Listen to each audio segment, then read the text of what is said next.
There is a level of calmness that makes people look at you with suspicion. Have you ever seen that person who never panics? When the market crashes, when the relationship ends, when chaos erupts everywhere, they just stand there. Completely unshakable. While everyone else is screaming, they are calculating. While everyone else is crying, they are planning. And you know what people say about them? They say, that man is cold. He has no heart. They are wrong. He is not cold. He is free. There is an ancient mental state cultivated by Japan's deadliest warriors. They called it Mushin, literally translated as no mind. It produces exactly this kind of frightening emotional stability. And once you possess it, nothing in this world can hurt your feelings again. But be warned. This path is lonely. It requires you to detach from the drama that 99% of people are addicted to. Before I show you how to build this fortress of the mind, subscribe to the channel, like this video, and comment Mushin below to declare your intent. This shows me you are ready to stop being a victim of your emotions. Let's go. Chapter 1, The Slave of Impulse. The story I am about to tell you happens to a man named Kenji. On paper, Kenji was a success. He was smart, ambitious, a high performer in a top technology firm. He had the salary, the apartment, the status. But he had one fatal flaw that threatened to destroy everything he had built: he was a slave to his reactions. Kenji lived his life on an emotional roller coaster. A rude email from his boss at 9 a.m. would ruin his entire morning. A sarcastic comment from his wife at dinner would ruin his sleep. A traffic jam on a Monday could set the tone for a week of misery. The pattern was always the same. Trigger, reaction, regret. Trigger, reaction, regret. He was a good man, but he was weak. He believed that his emotions were happening to him. He thought that when someone yelled, he had to get angry. He thought that when a project failed, he had to feel depressed. He treated every emotion as a command from a superior officer. Anger said, yell, so he yelled. Fear said, run, so he ran. Anxiety said, freeze, so he froze. He was a puppet, and the world pulled his strings. One rainy Tuesday, everything collapsed. A major client canceled a contract. It wasn't Kenji's fault, but his boss humiliated him in front of the entire team. In that moment, the heat rose in Kenji's chest. His vision blurred. The ancient animal inside him took the wheel. He snapped. He yelled back. He threw his notebook. He stormed out of the office. 5 minutes later, standing in the cold rain of the parking lot, the adrenaline faded. And what was left was the crushing weight of regret. He had just damaged his career, not because of his incompetence, but because of his lack of control. He realized then that intelligence means nothing without composure. A sword is useless if the hand holding it is shaking. Kenji tried everything to fix himself. He downloaded meditation apps. He bought stress balls. He read books on positive thinking. He tried to suppress his anger, to bury it deep inside. But that only made it worse. Suppressed anger is like holding a beach ball underwater. Eventually, it explodes with even more force. Nothing worked because he was fighting a war he didn't understand. He thought the problem was the stressful world. He didn't realize the problem was his neural architecture. He was operating on a primitive software designed for survival in the jungle, trying to navigate a modern world of psychological warfare. He was a victim of his own biology. Chapter 2, The Awakening. Desperate and on the verge of losing his job, Kenji sought out his grandfather, a man who had lived through the harshest periods of Japanese history yet always carried a strange, eerie sense of peace. He found the old man in his garden, pruning a bonsai tree with surgical precision. Kenji poured out his heart. He talked about the stress, the anger, the unfairness of his boss, the chaos of his life. The grandfather listened without interrupting. He didn't offer sympathy. He didn't say, "It will be okay." He simply asked one question. Kenji, when the storm comes, does the mountain scream? Kenji looked confused. No. Does the mountain run away? Does the mountain fight the wind? No, Kenji said. It just stands there. Be the mountain, the old man said. This is the essence of Mushin. That night, Kenji began to study the ancient texts of the samurai. He discovered that for a swordsman, emotional control was not a soft skill, it was a matter of life and death. If a samurai felt anger during a duel, he would overcommit and die. If he felt fear, he would hesitate and die.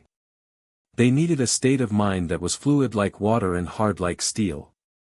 A mind that reflected reality like a mirror but did not hold on to it. But Kenji wasn't a samurai. He was a modern man with a modern brain. So he looked for the science behind the philosophy. And what he found changed his life forever. He discovered the work of neuroscientists who study the mechanics of emotion.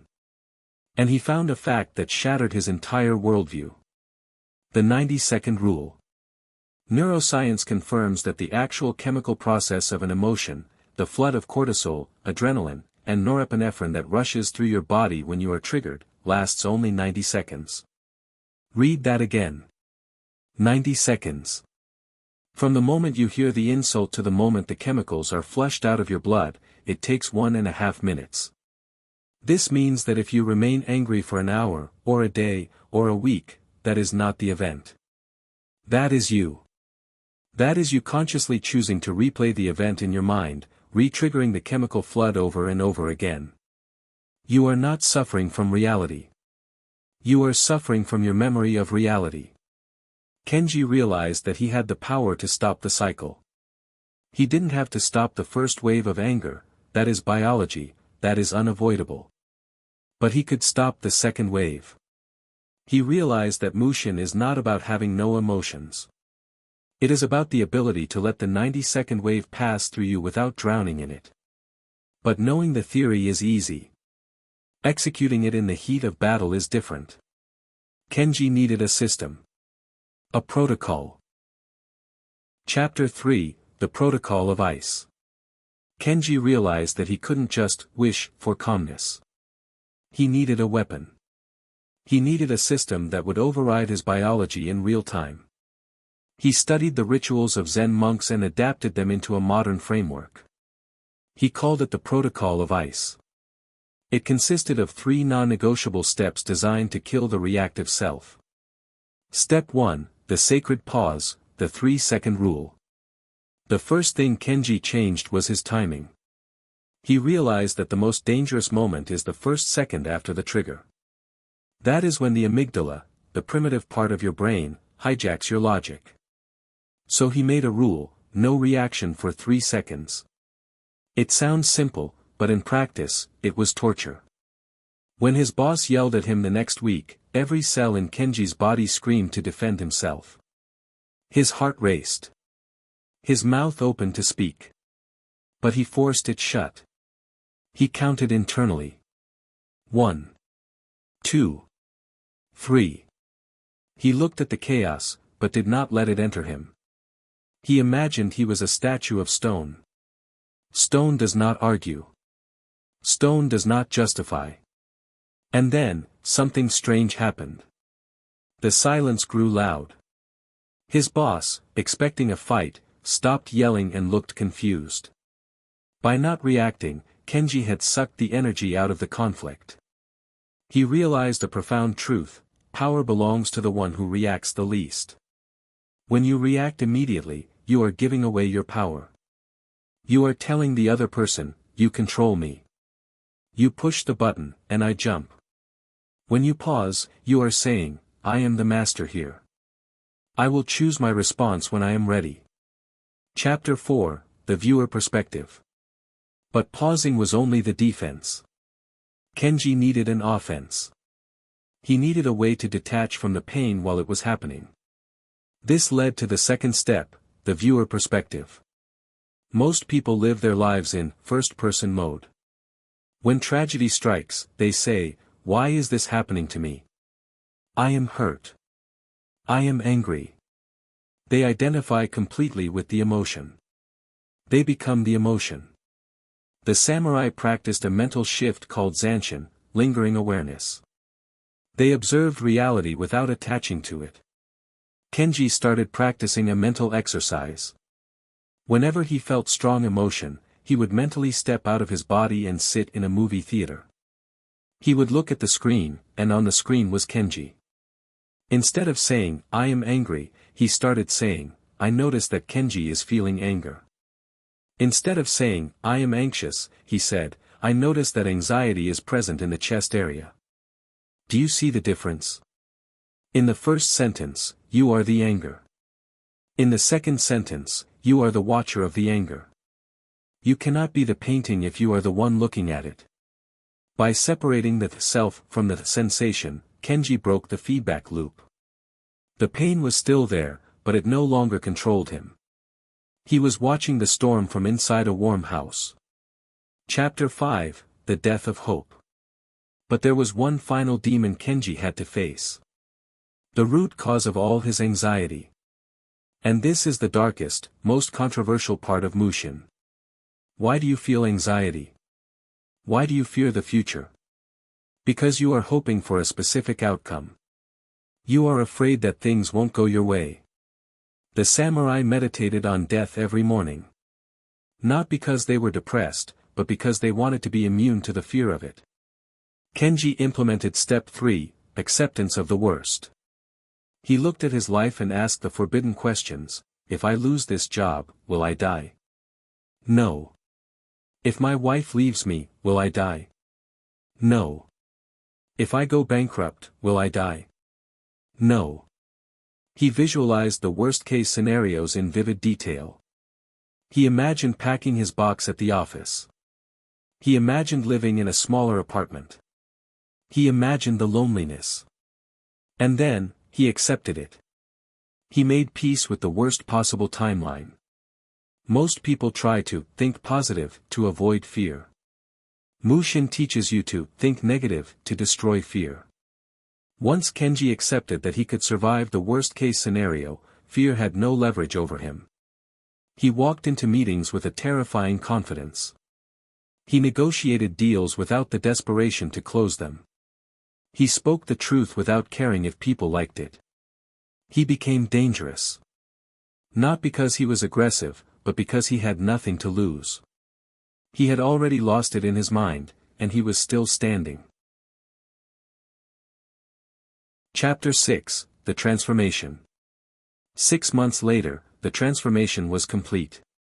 But it wasn't what Kenji expected. He didn't become happy in the traditional sense. He didn't walk around smiling all the time. In fact, he became quieter. His friends started to worry.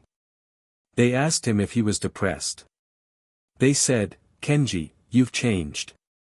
You're too serious. You're not fun anymore. Some even called him cold. They said he was like a robot. Kenji simply smiled. Because he knew the truth. They mistook peace for indifference. They mistook strength for arrogance. They mistook control for lack of emotion. When you achieve Mushin, normal people will feel uncomfortable around you. Your silence acts like a mirror that reflects their own chaos. They need you to react, to scream, to complain so they can feel better about their own lack of control. But Kenji was no longer playing their game. When a crisis hit the company and everyone panicked, Kenji sat still. He didn't waste energy on fear. He used 100% of his energy on the solution. He became the anchor in the storm. He had killed the boy who cries when he is hurt. He had birthed the warrior who observes when he is cut. Conclusion, the price of freedom. The question remains, are you ready for this level of transformation? Because Mushin is not free. The price you pay is the comfort of your drama. You have to give up the addiction to being a victim. You have to give up the right to be offended. You have to accept that people might find you strange or cold. But in exchange, you get something rare. You get to walk through fire without burning. You get to look at the chaos of the world and say, I see you, but you do not own me. Mushin won't make you a better person. It will make you an unbreakable person. And in a world of fragile minds, the unbreakable man is king. This is Spirit and Steel. We are not here to motivate you. We are here to arm you. If this video shifted something in your mind, do not just watch it and leave. That is what weak men do. Subscribe to the channel right now. Activate the bell. And go down to the comments and write your public declaration. I am unbreakable. I will be watching. And I will see you on the path.